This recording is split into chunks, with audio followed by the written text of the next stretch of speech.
Mademoiselle X, bonsoir. Bon, alors tu fais partie des personnes qui ont été interpellées l'autre soir sur la place de la Basilique. Oui. Ça s'est passé comment?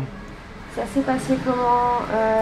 Ça s'est passé qu'on a vu partir le groupe des Roms en courant parce qu'ils ont eu peur quand les CRS sont arrivés.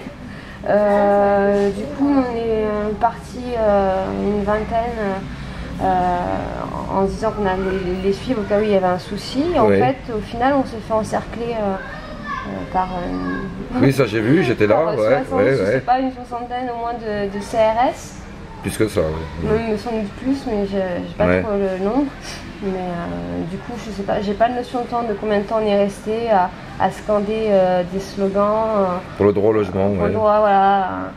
Un Rome, c'est un homme. Ça a duré 10 minutes, quoi, à peu près. Voilà.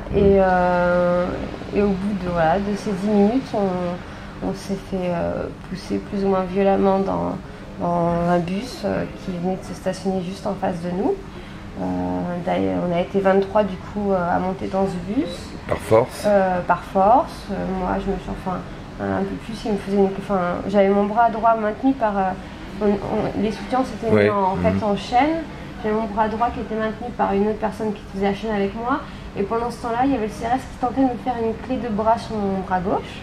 Donc, j'ai réussi finalement à monter sans me faire casser le bras. Donc voilà. Mais par contre, il y en a un autre qui avait un gros hématome, une grosse bosse au niveau du poignet en montant dans le car. Et puis voilà, ils étaient assez violents. Ils nous ont demandé de prendre, ils nous ont pris nos sacs avant de rentrer un peu dans le bus. Oui. Et au bout de, je sais pas, le temps qu'on monte dans le car et qu'on reparte, on est arrivé sur la place du marché. Là, ils se sont stoppés et nous, on a vu une autre personne qui était avec nous sur le campement qui prenait des photos et qui s'est fait violenter par les CRS. Qu'est-ce que tu appelles violenter? Ils l'ont tapé dessus. Hein. Après, ils l'ont tapé dessus? Ouais. Après, je pourrais pas... Mais pour quelle raison? Parce qu'ils prenaient des photos, apparemment, c'était ça qui dérangeait.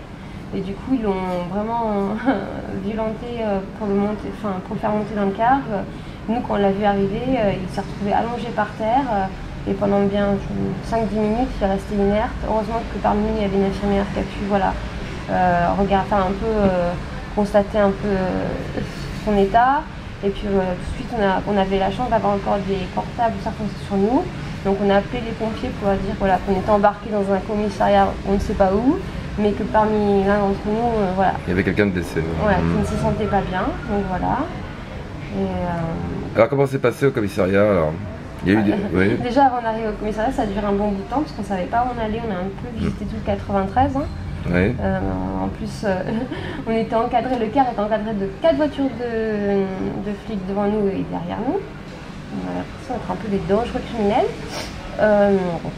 Et du coup, on allait jusqu'au commissariat de Bobigny. Là-bas, on a eu droit à des fouilles. Pour ma part, je me suis retrouvée à devoir enlever mon t-shirt, mon pantalon. Fouille à corps donc. Voilà, plus ou moins. Enfin, on m'a pas touché, mais elle m'a demandé de mettre le plus léger possible. Et pour quelle raison? Évoquée. Elle ne souhaitait pas me toucher pour me palper, donc voilà. Elle m'a demandé d'enlever mes vêtements. Donc voilà. Et ensuite, on a eu le droit, déposition, et puis on est resté après dans une cage collective où il faisait très très chaud et où l'odeur était un peu intenable. Vous êtes resté combien de temps alors? Après vous êtes été libéré vers quelle heure? Dans la nuit? Oui, dans la nuit, je sais plus, vers 2 heures. Il n'y a pas eu de garde à vue? Il y a eu, la personne qui s'est fait violenter, le jeune homme qui prenait des photos, en fait, à l'arrivée au commissariat, les pompiers étaient présents. Et du coup, ils l'ont emmené à l'hôpital.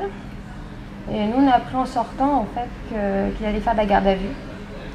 Alors, je ne sais pas l'intitulé exact, mais en gros, c'est un peu obstruction aux forces de l'ordre, en tout cas à l'activité des forces de l'ordre. Pour retrouver l'intitulé exact. Pour avoir pris des photos? Apparemment c'est ça. Après, je ne connais pas le détail exact.